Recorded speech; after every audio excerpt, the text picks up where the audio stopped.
Assalamualaikum warahmatullahi wabarakatuh. Perkenalkan, kami dari kelompok 2 ingin mempresentasikan hasil kerja kami yang berjudul IT Maturity Level Assessment di PT Pupuk Sriwijaya Palembang menggunakan framework COVID 2019. Pertama-tama perkenalkan, nama saya Amanda Isana Putri dan juga anggota kelompok saya. Saya Patur Diwantoro. Dan saya Rahima Putri. Baik, langsung saja masuk ke materi yang ingin kami presentasikan. Latar belakang, PT Pupuk Sriwijaya Palembang merupakan perusahaan yang bergerak dalam bidang industri pupuk yang berada di Sumatera Selatan. Selanjutnya, seiring kemajuan zaman, bagian Departemen Mitra Bisnis dan Layanan TI telah menerapkan teknologi informasi untuk mempermudah proses pelayanan dan pengambilan perangkat lunak yang mereka miliki. Divisi ini berfungsi menjamin kelancaran proses bisnis di bidang pupuk. Untuk mengetahui sejauh mana peranan IT mempresentasikan tujuan bisnis organisasinya, perlu dilakukan pengukuran tingkat kematangan atau evaluasi pengelolaan layanan IT. Penilaian yang dilakukan dalam layanan IT yang ditetapkan oleh COVID adalah pengukuran maturity level atau tingkat kematangan. Dari pengukuran ini, akan dapat diketahui sudah sejauh mana tingkatan pengelolaan TI tercapai yang akan memungkinkan pihak Departemen Mitra Bisnis dan Layanan TI PT Pupuk Sriwijaya Palembang untuk mengetahui kekurangan dan ke arah mana seharusnya layanan TI ini dikembangkan dan dikelola secara baik.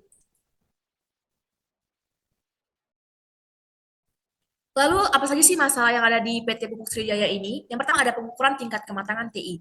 Tanpa pengukuran yang tepat, sulit untuk mengidentifikasi area yang membutuhkan perbaikan dan pengembangan lebih lanjut. Yang kedua, ada identifikasi kekurangan. Kekurangan dalam layanan TI dapat mengakibatkan inefisiensi, risiko keamanan, dan kurangnya dukungan terhadap tujuan bisnis perusahaan.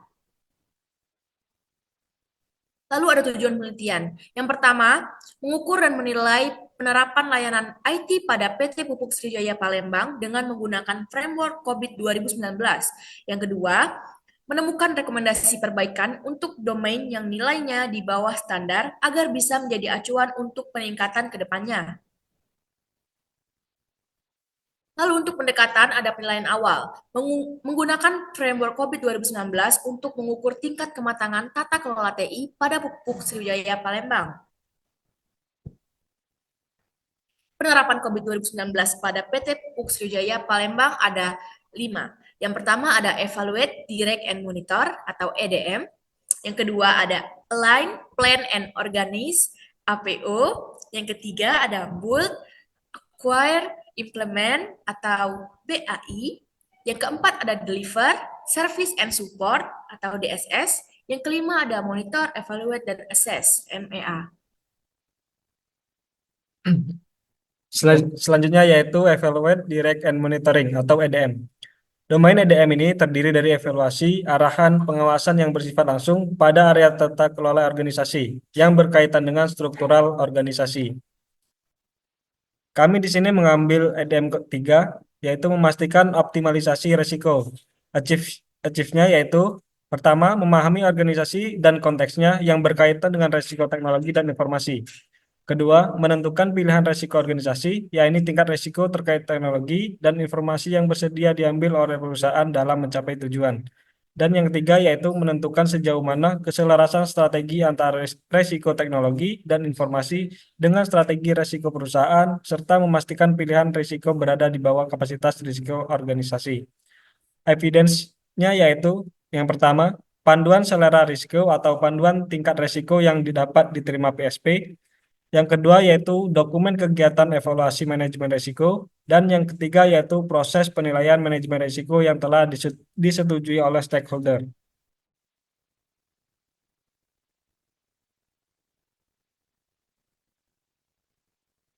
Selanjutnya yaitu Line, Plan, dan Organis atau APO.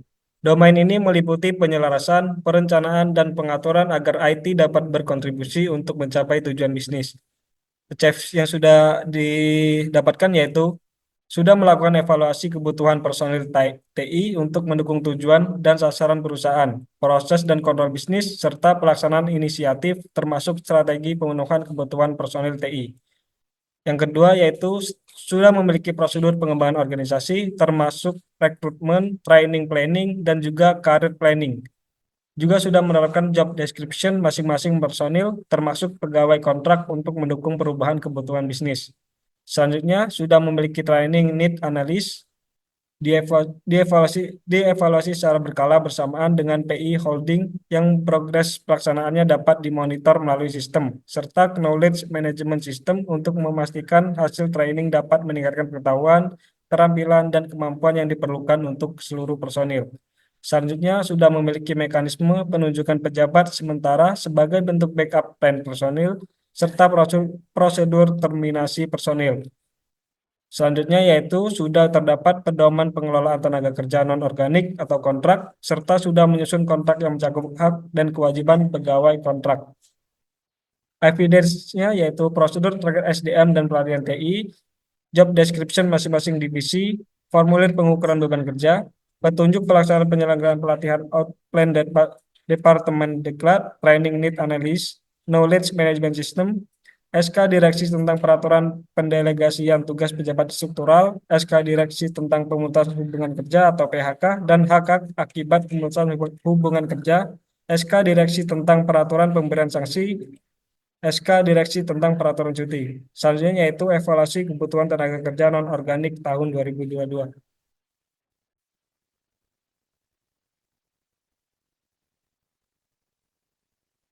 Selanjutnya yaitu ada APO 10, yaitu mengelola pemasok. Achieve-nya yaitu sudah melakukan penetapan kriteria evaluasi pembuatan kontrak dan pendokumentasian daftar rinci vendor yang perlu dikelola.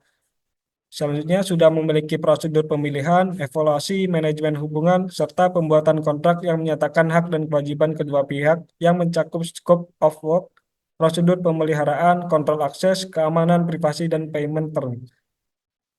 Selanjutnya yaitu sudah terdapat standar dokumen perjanjian dengan pihak ketiga mencakup kualifikasi pihak ketiga, persyaratan pekerjaan, penentuan harga, pembayaran, dan pelaporannya.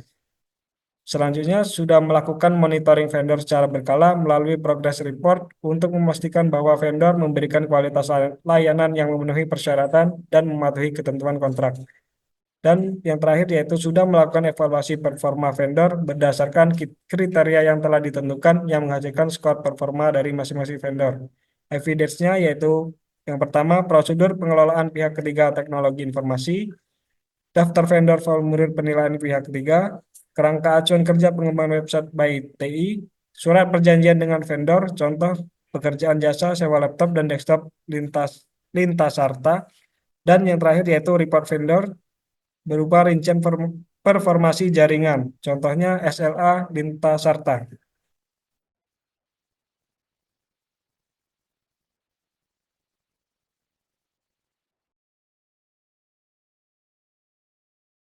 Selanjutnya, untuk domain yang ketiga itu ada Build, Acquire, Implement atau BAI. Domain ini meliputi membangun, memperoleh, dan mengimplementasikan sistem yang mendukung proses bisnis. Pada BAI ini kami mengambil subdomainnya yaitu BAI 07 dan juga BAI 011. Pada BAI 07 yaitu mengelola penerimaan perubahan dan transisi. Terdapat gap analisis. Yang pertama itu belum terdapat dokumentasi laporan hasil performance test sebagai bagian acceptance test. Yang kedua, belum tersedianya prosedur atau rencana pelaksanaan post implementation review atau PIR untuk setiap solusi TI yang telah dikembangkan. Yang ketiga itu belum terdapat metrik atau indikator kinerja yang digunakan untuk mengevaluasi kesuksesan implementasi aplikasi atau sistem yang digunakan sebagai parameter saat melaksanakan PIR. Yang terakhir itu belum terdapat laporan hasil post-implementation review yang sudah dilakukan. Untuk domain yang kedua itu BAI 11, yaitu mengelola proyek. Gap analisisnya berupa belum melaksanakan kegiatan pengujian kualitas proyek sesuai dengan quality management plan atau quality management system yang telah ditetapkan. Yang kedua, belum melaksanakan evaluasi terhadap deliverables proyek TI pada setiap akhir fase. atau stage or termin yang telah ditetapkan untuk memberikan keputusan melanjutkan pada tahap berikutnya. Dan yang terakhir itu belum terdapat dokumentasi laporan post-implementasi review proyek TI. Untuk domain yang keempat itu ada Deliverable, Service and Support atau DSS, meliputi mengirimkan layanan dan dukungan atau memberi pelayanan yang aktual bagi bisnis, termasuk manajemen data dan proteksi informasi yang berhubungan dengan proses bisnis. Untuk subdomain yang kami pilih itu ada DSS 02, yaitu mengelola permintaan layanan dan insiden. Tercapainya yaitu pertama, sudah terdapat mekanisme pengelolaan permintaan dan insiden TI yang mengacu pada prosedur yang mencakup alur proses, mekanisme klasifikasi dan eksklasasi hingga penyelesaian permintaan dan insiden TI. Yang kedua, sudah terdapat dukungan aplikasi untuk pencatatan, klasifikasi, dan pemantauan tindak lanjut untuk penanganan insiden TI dan permintaan TI melalui Tuliep. Yang ketiga, sudah terdapat pencatatan tiket yang masuk untuk penanganan gangguan TI yang mencakup ID tiket, status, kategori, subkategori, deskripsi masalah, waktu closing, dan seterusnya. Yang keempat, itu sudah terdapat fitur self-automate menus untuk membantu user melakukan self-diagnosa. Selanjutnya, itu sudah terdapat mekanisme pelaporan kinerja, penyelesaian insiden TI, dengan perbandingan relasi respon time dengan SLA dan resolution time setiap bulannya. Yang terakhir itu sudah melakukan dan mendokumentasikan analisis pattern dan root cause request and incident untuk mendeteksi pola kejadian yang berulang. Untuk evidence pada DSS 02, yaitu yang pertama, prosedur pengelolaan service desk, SLA IT service. Yang kedua, aplikasi Tuleap. Yang ketiga, detail tiket Tuleap, contohnya permintaan penambahan role. Yang keempat, web FNQ. Yang keempat, yang kelima, notulen rapat atas request and incident. Yang terakhir yaitu laporan kinerja bulanan pada bulan November 2022.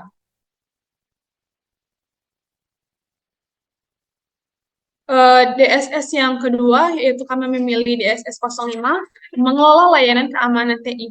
Dengan yang tercapai, yaitu sudah memiliki sertifikat ISO 27001 mengenai SMKI, sudah memiliki prosedur keamanan teknologi informasi, prosedur pengelolaan aset teknologi informasi, dan prosedur pengelolaan hak akses pengguna.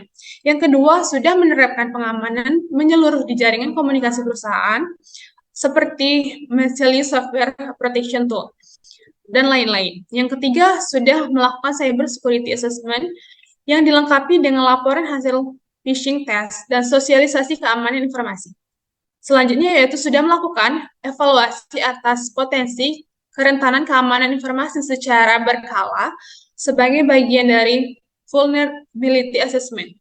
Kemudian sudah melakukan mekanisme pengelolaan user access berdasarkan job function dan pendokumentasian perubahan terhadap hak akses, seperti pembuatan, modifikasi, dan penghapusan. Yang terakhir yaitu sudah melakukan pemeriksaan berkala terhadap pemetaan user access sesuai dengan kondisi yang seharusnya. Untuk DSS 05 ini kami memiliki bukti, yaitu yang pertama, sertifikasi training ISO 27001, yang kedua, screenshot Kaspersky Endpoint Security, yang ketiga, Cyber Security Assessment pada PT Pupuk Indonesia. Yang keempat itu hasil Vulnerability Testing. Yang kelima itu User Access Metric, SAP, prosedur pengelolaan hak akses penggunaan. Dan yang terakhir, User Manual Modul Arsip Perusahaan. Lalu yang terakhir ada domain Monitor, Evaluate, Assess atau MEA. Domain ini terdiri dari pengawasan, evaluasi, dan penilaian manajemen tentang pengendalian proses-proses oleh lembaga monitoring independen yang berasal dari dalam dan luar organisasi atau lembaga alternatif lainnya. Untuk domain ini kami memilih yang MEA 01, monitor, evaluasi, dan menilai kerja dan kesesuaian.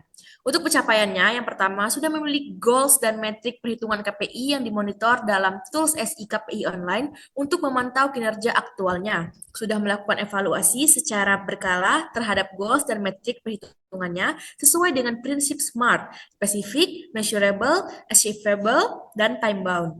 Yang kedua, sudah terdapat formulasi perhitungan KPI divisi IT beserta periode pengukurannya yang dijelaskan dalam petunjuk pelaksanaan evaluasi KPI perusahaan dan KPI unit kerja PT Pupuk Sriwijaya Palembang. Yang ketiga, sudah memiliki sistem pemantauan pencapaian target kinerja dan kepatuhan anggota personil.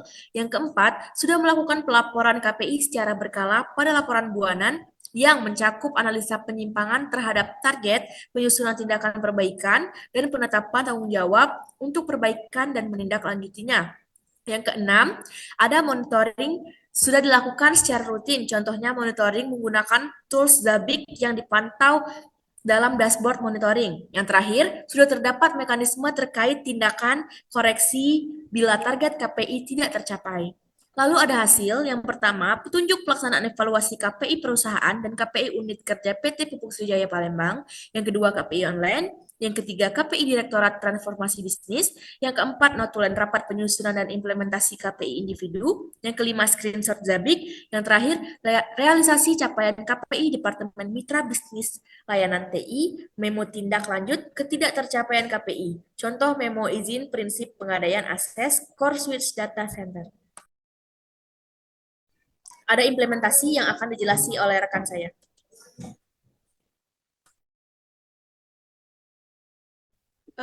Pada tahap 1 yaitu identifikasi proses bisnis. Dalam pengidentifikasian proses bisnis diperlukan penetapan proses teknologi informasi yang sesuai dengan standar COVID 2019. Berikut ini skor level yang didapatkan untuk setiap proses, di mana data diperoleh dari hasil audit yang telah dilakukan. Untuk domain EDM itu ada proses EDM 03 dengan judul Ensure Risk Optimization dengan skor levelnya 4. Kemudian ada domain Apple dengan kode proses yaitu ada APO 07, judul prosesnya Manajemen Human Research dengan skornya juga 4. Kemudian ada APO 010 dengan manajemen vendor skornya 4. Sedangkan untuk BAI itu ada BAI 07, manajemen IT Change Adaptation and Transition dengan skor 3. Sedangkan yang BAI 011-nya itu manajemen projects dengan skor 3. Kenapa 3 nanti akan saya jelaskan di selanjutnya. Kemudian ada Deliverable Service and Support atau DSS dengan DSS 02, yaitu Manajemen Service Request and Incidents dengan skor 4. Yang kemudian ada DSS 05, Manajemen Security Service, yaitu skornya 4. Dan yang terakhir ada MEA. MEA-nya itu kode prosesnya 01 dengan Manajemen Performance and Conformance Monitoring dengan skor 4. Tahap kedua yaitu hasil tingkat kematangan dan kesenjangan. Berdasarkan gambar di bawah ini didapatkan skor yang tidak mencapai target, yaitu domain BAI 07 dan juga BAI 05. Kenapa tidak mencapai target? Karena target PT Pupuk Sriwijaya yaitu setiap domain itu mendapatkan hasil skornya berupa 4. Sedangkan bagaimana caranya kita mendapatkan dari skor 3 itu harus mencapai skor 4. Level skornya yaitu dengan total 3,75, sedangkan gap analisisnya itu atau gapnya itu 0,25. Selanjutnya yaitu tahap 3, yaitu rekomendasi. Berikut hasil rekomendasi yang dapat menjadi acuan untuk perbaikan skor pada penelitian audit selanjutnya dengan dapat memenuhi semua evidence yang telah disarankan. Untuk BAI 07, yaitu Manage ICT Change Acceptance and Transitioning dengan level skor 3. Rekomendasi yang diusulkan yaitu menyusun laporan hasil performance test sebagai bagian dari acceptance test.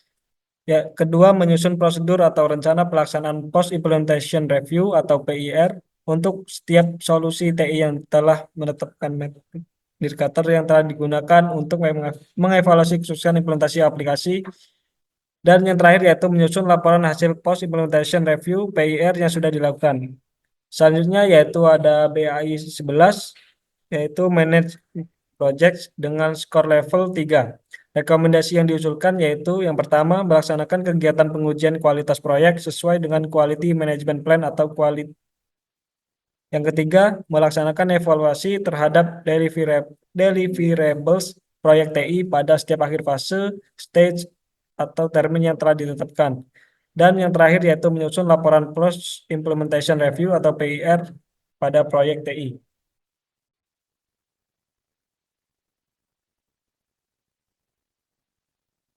Berikut adalah hasil yang didapatkan. Yang pertama, pengukuran tingkat kematangan atau maturity level dengan menerapkan framework COVID 2019, PT Pupuk Sriwijaya mampu mencapai target nilai kematangan tata kelola TI. Yang kedua, yaitu identifikasi kekurangan. PT Pupuk Sriwijaya Palembang telah berhasil menemukan solusi dari kekurangannya berupa rekomendasi untuk domain BAI 07 dan BAI 11, di mana perusahaan diwajibkan untuk memenuhi semua dokumen pada rekomendasi tersebut. Lalu yang terakhir dari kesimpulan, PT Pupuk Sriwijaya Palembang telah berhasil mencapai target nilai kematangan tata kelola TI dengan menerapkan framework COVID 2019. Melalui pengukuran tinggi kematangan ini, perusahaan mampu menilai dan meningkatkan tata kelola TI secara efektif. Identifikasi kekurangan juga dilakukan dengan baik, terutama pada domain BAI 07 dan BAI 11. Perusahaan berhasil menemukan solusi untuk kekurangan tersebut dengan mengimplementasikan semua dokumen yang direkomendasikan. Dengan demikian, PT Pupuk Sriwijaya Palembang telah menunjukkan komitmen yang kuat dalam memperbaiki dan meningkatkan tata kelola TI-nya sesuai dengan standar yang telah ditetapkan. Masak kuah jangan berserakan, tambah selada dari negeri Papua. Sederet fakta telah kami sajikan, semoga berguna untuk kita semua. Baiklah, kami akhiri presentasi kami pada hari ini. Terima kasih. Wassalamualaikum warahmatullahi wabarakatuh.